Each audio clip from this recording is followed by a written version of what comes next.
Okay guys, dito kami ngayon sa may recto Binondo side. So ayan po, ayan, nagpamapping mo tayo dito.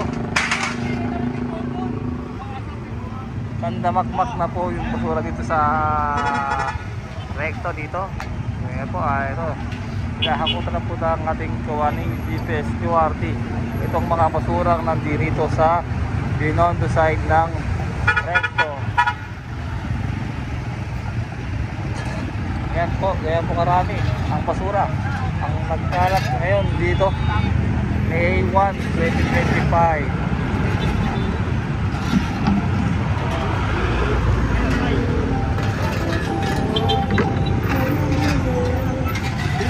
Mano-mano.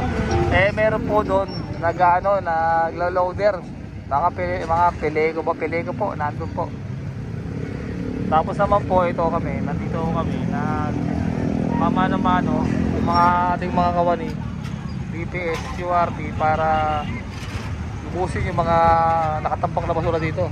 So may Binondo side naman, makikita nyo naman malinis na rito. Kaso nga lang dito sa may Binondo side ng recto, wala na, dami ng basura. Ayan po.